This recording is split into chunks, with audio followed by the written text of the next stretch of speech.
가슴에 손 올리고 따라할까요? 하나님은 나를 사랑하십니다. 나는 그 사랑 안에 있습니다. 하나님은 나에게 말씀하실 것입니다. 그 말씀에 능력이 있습니다. 복음은 능력입니다. 복음은 나를 변화시킵니다. 복음은 나를 성숙하게 합니다. 나의 마음을 하나님께 열겠습니다. 손을 내리시고 다음 따라할까요? 누가 주의 마음을 알았느냐? 로마서 전체가 16장으로 되어 있고요. 1장에서 11장까지는 교리의 부분이고요. 12장에서 16장까지는 생활의 실천과 적용의 부분을 말씀을 하고 있습니다. 그리고 1장에서 11장까지를 또 두 부분으로 나누면은 1장에서 8장까지와 그리고 9장에서 11장까지로 나눌 수 있습니다. 1장에서 8장까지는 인간이 어떻게 구원을 얻을 수 있는가, 하나님께서 인간을 어떻게 구원하시는가에 대해서 말씀을 하고 있는데, 그건 오직 믿음입니다. 예수 그리스도를 믿는 믿음. 예수님께서 나를 이 땅에 오셔서 십자가에 죽으시고 3일 만에 다시 살아나셨다라고 하는 것을 믿는 믿음. 그 사실을 머리로 이해하고 가슴으로 받아들이고 그리고 입으로 시인하고 고백하는 것을 통해서 구원을 얻습니다. 그리고 이 구원은 어느 누구도 빼앗아 갈 수 없다. 그렇게 8장까지의 내용이 말씀을 하고 있습니다. 그리고 9장에서 11장까지는 로마서의 부록과 같은 부분인데, 유대인의 구원의 문제를 다루면서 하나님의 구원의 어떤 경륜이 어떠한지에 대해서 말씀을 하고 있습니다. 지난주에 말씀을 드린 것처럼 유대인들이 예수님을 거부하고 복음을 박해했습니다. 하지만 하나님은 이런 유대인의 넘어짐과 실패를 통해서 복음이 이방인에게 흘러가게 하시고 이방 세계에 큰 복음의 풍성을 누리게 하셨습니다. 하지만 그것으로 복음의 끝이 난 것이 아니었습니다. 이방인의 풍성을 통해서 복음이 다시 유대인에게로 흘러갈 것이다. 그렇게 말씀을 하십니다. 그 방법은 시기와 부름이라고 하는 방법이지요. 하나님의 언약 밖에 있었던 이방인 세계로 흘러간 이 복음이 풍성을 이루는 것을 보고 유대인들이 시기가 났어. 그 복음에 대한 부름 때문에 다시 복음을 받아들이게 될 것이다. 그렇게 말씀을 합니다. 그러면서 오늘 26절에 보면은 그리하여 온 이스라엘이 구원을 받으리라 기록된 바, 구원자가 시온에서 오사 야곱에게서 경건하지 않은 자를 아는 것을 돌이키시겠고, 그렇게 말씀을 합니다.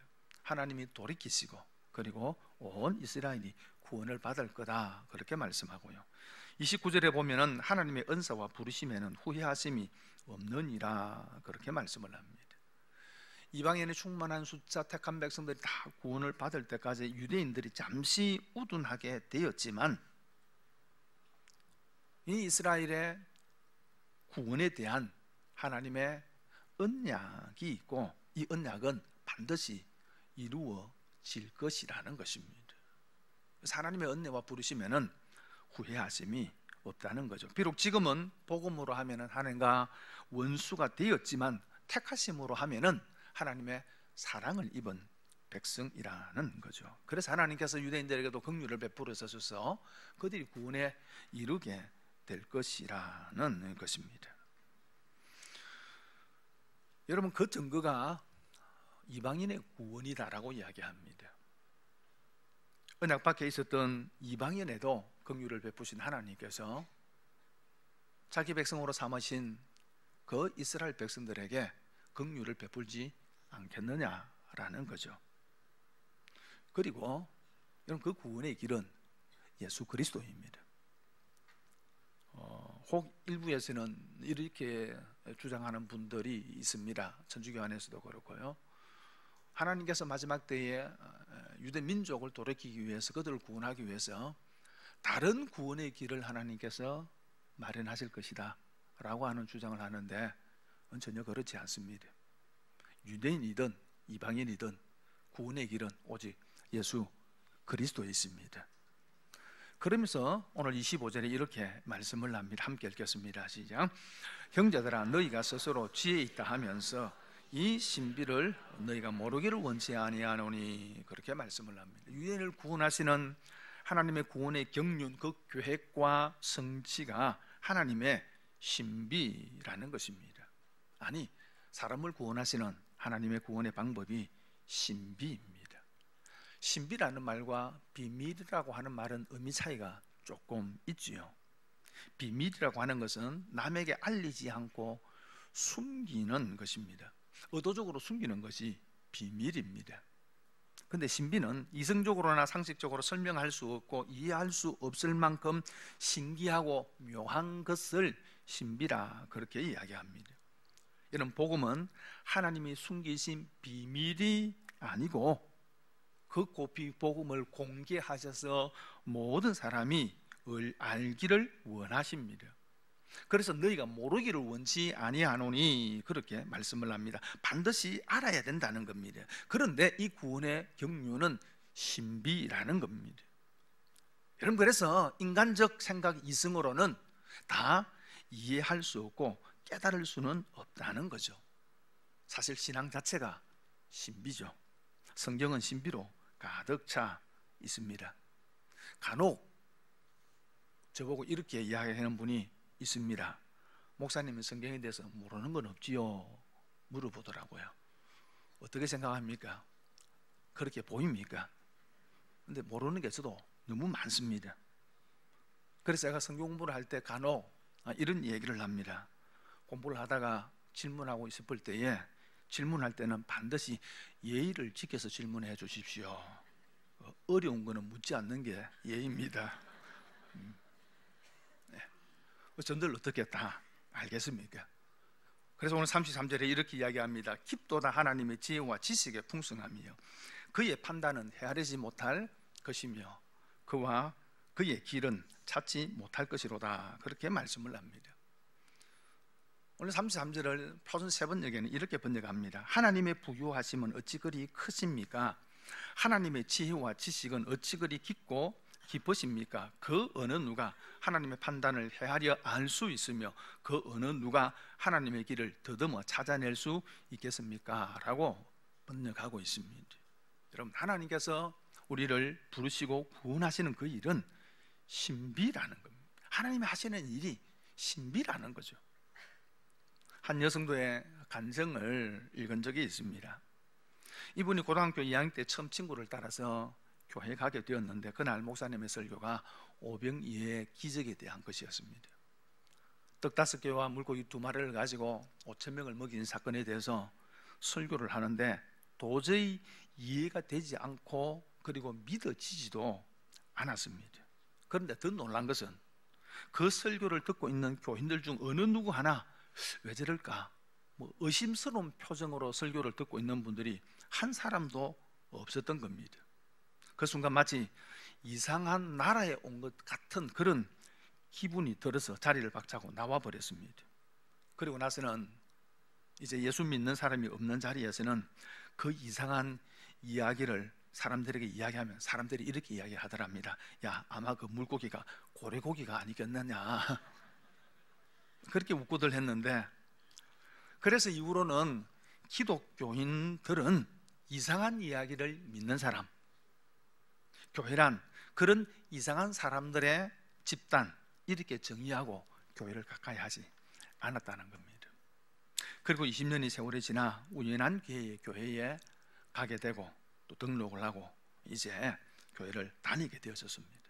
근데 6개월이 지났을 쯤에 이제 목사님의 신방을 받게 되었는데, 그날 구역 근찰이 좀 먼저 와서 접대를 함께 돕게 되었는데 그 근살에게 이렇게 투덜거렸습니다. 성경에 그 떡하고 생선 이야기만 없다면 그런 대로 교회를 다닐만 할 거예요. 그런 얘기를 적어놓고 어떻게 사람들에게 전도하는 건지 그런 걸 읽으면 누가 교회를 다니겠어요? 교회 온 사람마저 쫓아내려고 쓴 글이 아니었겠어요 하고는 마음의 말을 거침없이 쏟아내었습니다. 잠시 후에 목사님이 오셨고 예배를 드리는데 성경 본문이 마태복음 14장 15절에서 21절까지였습니다. 부지런히 성경을 찾아서 펼치고 읽는데 갑자기 무언가 차갑고 날카로운 얼음 조각 같은 것이 제 몸을 위로부터 쭉 흩으며 내려가는 서늘하고도 오싹한 느낌이 들었습니다. 바로 오병이어의 본문이었습니다. 그렇게 이해할 수 없고 불평했던 본문이 목사님이 신방 설교 와서 설교를 하더라 합니다. 그리고 그 목사님의 설교를 듣고 자신의 인생이 바뀌게 되었다는 감정이었습니다. 여러분, 성경은 신비입니다. 하나님이 하시는 일은 신비입니다.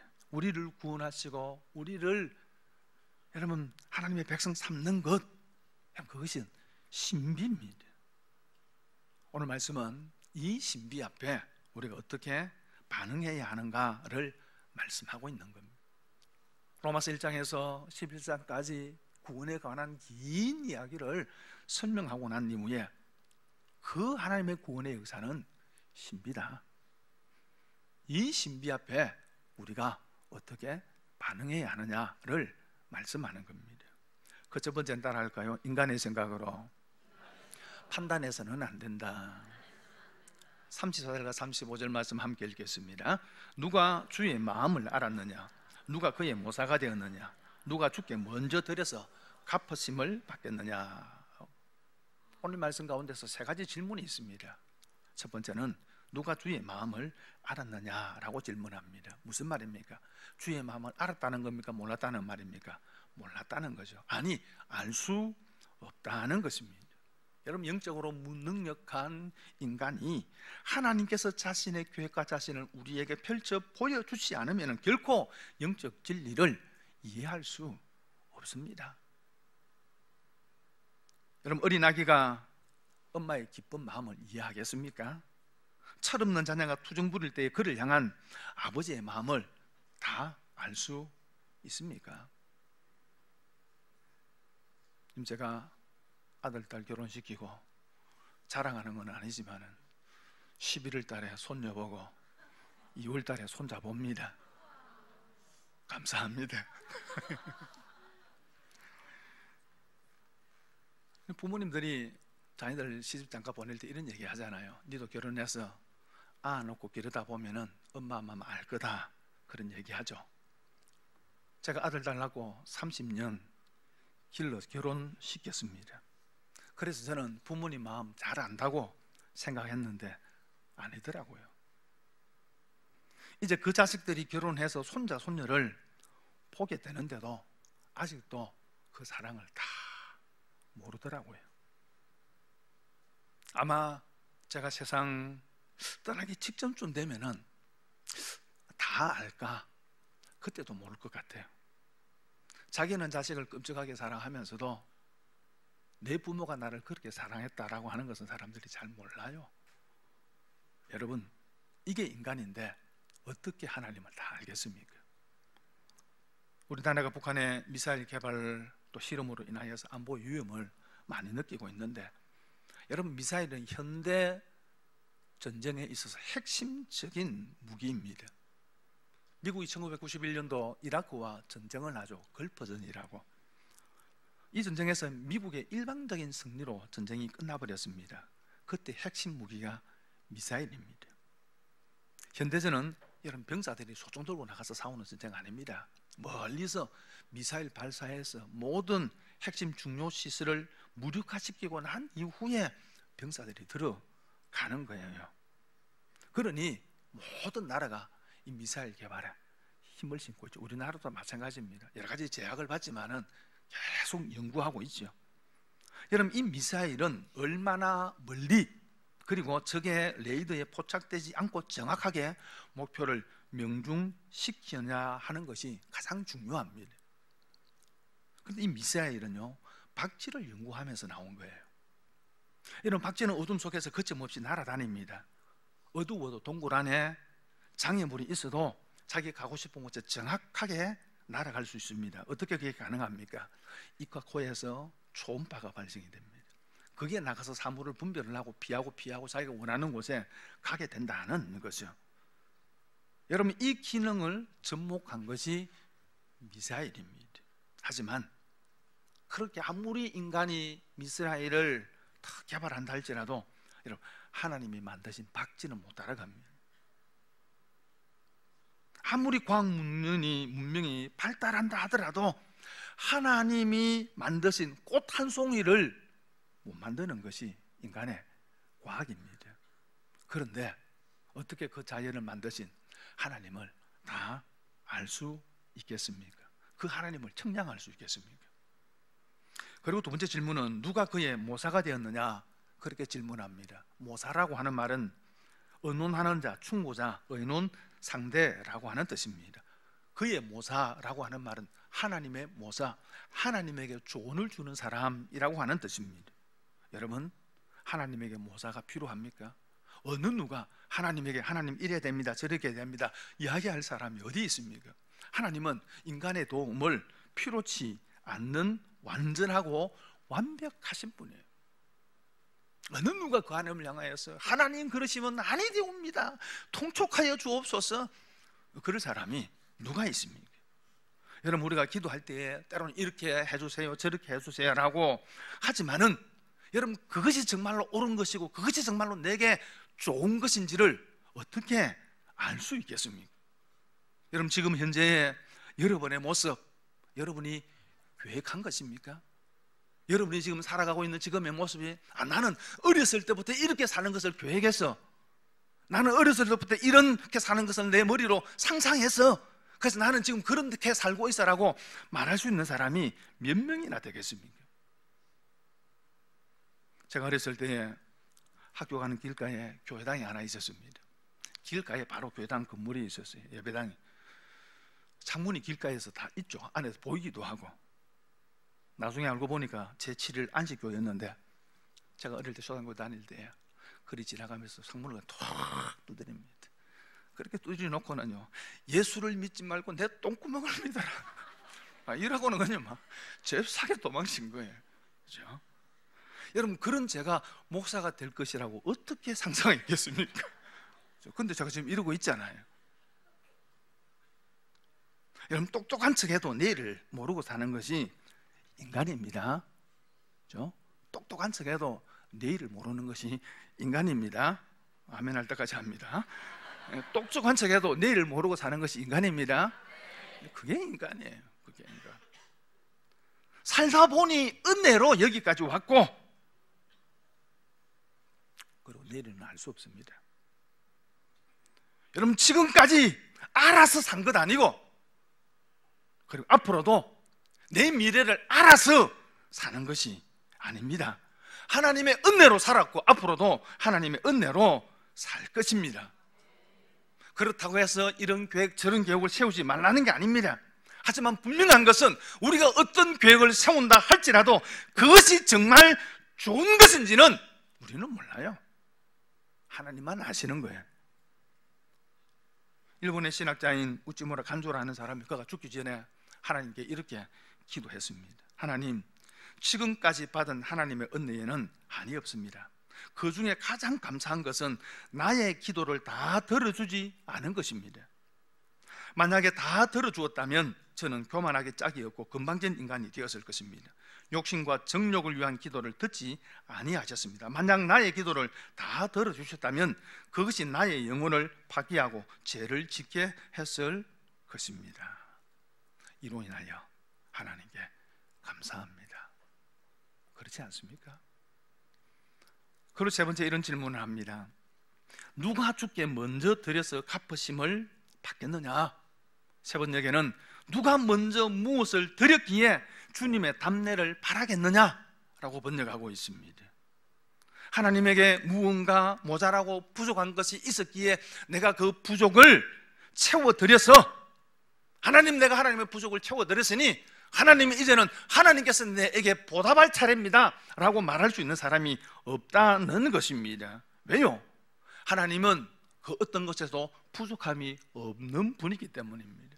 내가 아무리 충성하고 봉사하고 헌신했다 할지라도 그것을 갚으실 의무가 없는 분입니다.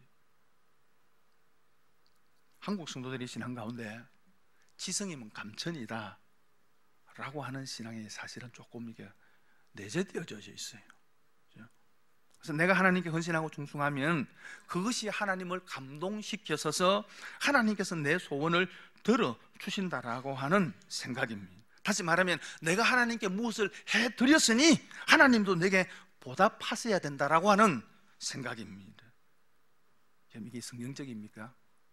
그렇지 않습니다. 여러분, 우리의 구원은 거래의 산물이 아닙니다. 하나님께서 일방적으로 베푸신 은혜의 산물입니다. 우리가 사는 신앙의 삶에도 마찬가지입니다. 내가 이렇게 했으니까 하나님께서 내게 이렇게 해 주실 거야 라고 하는 것이 아니라는 거예요. 물론 신앙에는 이런 면이 있습니다. 다윗이 성전을 짓기로 마음을 먹었을 때 하나님께서 감동하시고 그 마음만으로도 너무 기뻐하셔서 다윗의 인생에 가장 놀라운 축복을 했습니다. 네 집과 네 나라가 내 앞에서 영원히 보존되고 내 행위가 영원히 견고하리라 하나님께서 그렇게 축복하셨습니다. 여러분, 하지만 그것이 다윗이 그것을 바라고 성전 건축을 마음먹은 게 아니에요.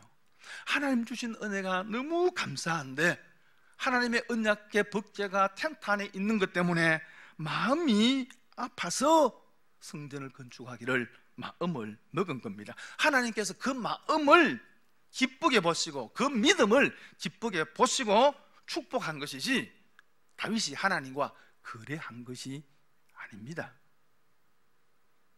여러분, 하나님은 우리의 거래가 필요하신 분이 아닙니다.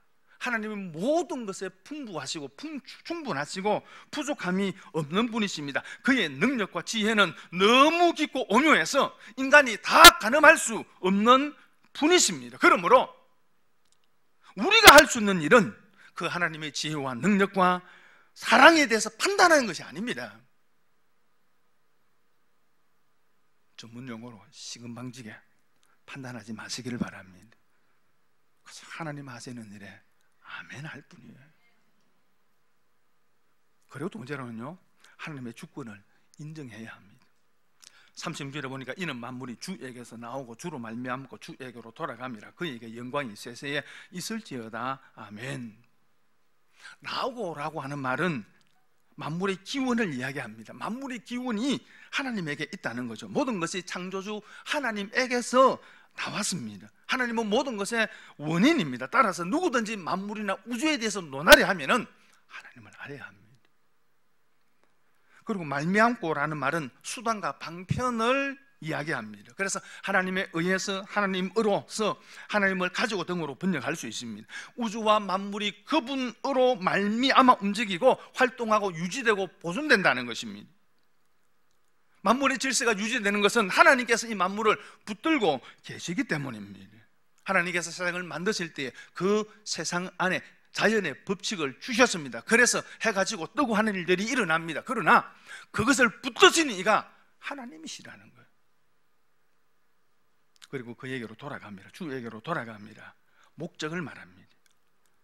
하나님이 모든 것의 목적이라는 것입니다. 모든 것이 하나님에게로 돌아갑니다. 여러분, 이 만물 안에는 우리 인생도 포함됩니다. 우리 자신도 포함됩니다. 우리는 하나님에게로 왔고 하나님으로 말미암아 살아가고 있고 그리고 결국은 하나님께로 돌아갈 것입니다. 여러분, 이것을 하나님의 주권, 하나님의 주대심이라고 합니다. 여러분, 하나님의 주권을 인정하는 것, 하나님의 주대심을 인정하며 사는 것이 그리스도인입니다.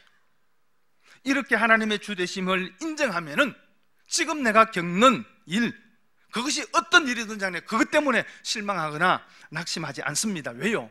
과정이기 때문입니다. 그 과정은 하나님이 붙들고 계시기 때문입니다. 그래, 지금 당장 힘들고 지금 당장 어려움이 있을 수 있지만은 하나님께 결국은 내 인생을 하나님께서 원하시는 대로 인도해 가신다는 거죠. 여러분, 우리는 지금 이 순간을 보지만은 하나님은 처음과 끝을 봅니다. 우리는 겉면을 보지만은 하나님은 그 가운데 있는 깊은 것과 높은 것을 다 보시는 분이십니다. 그 하나님께서 우리의 인생을 붙들고 계십니다. 우리가 비행기를 타고 갈 때에 탈 때부터 내릴 때까지 막 두려워합니까? 그런 사람도 간혹은 있더라고요. 맡기잖아요. 조종사가 안전하게 잘 비행을 할 거다 맡기잖아요. 하물며 온 세상을 만드신 하나님이 오늘 또 내 인생을 조종하고 계신데 우리 그걸 잘 못 믿어요. 두려워하고 염려하고 절망하고. 그게 아니라 그 말입니다. 여러분, 내 인생의 기운이 되시고 내 인생을 붙들고 계시고 마침내 하나님께로 돌아가게 하시는 분이 하나님이신 줄 믿습니다. 여러분, 그럴 때에 나타나는 반응이 하나 있습니다. 그게 뭘까요? 찬양입니다. 그래서 마지막을 이렇게 끝맺습니다. 그에게 영광이 세세토록 있을지어다. 아멘. 여러분, 찬양이 뭡니까? 첫째는 하나님의 위대하심과 능력과 높음, 사랑을 칭찬하는 것입니다. 하나님이 하신 일이 옳습니다. 하나님이 하신 일이 최고입니다 라고 혹시 조시는 분 계시라고 박수 치는 게 하나님을 찬양하는 거예요. 그리고 두 번째로는요, 내 부족을 인정하는 겁니다. 그 하나님의 높으심 앞에 내가 얼마나 무능하고 무력한 존재인가를 고백하는 거죠. 그리고 세 번째는 헌신을 결단하는 겁니다. 그래서 하나님을 알고 나를 알고 그래서 하나님 이렇게 살겠습니다 라고 하는 게 찬양입니다. 여러분, 그래서 12장으로 이어지면은 우리가 어떻게 살아야 할 것인가를 말씀하고 있습니다.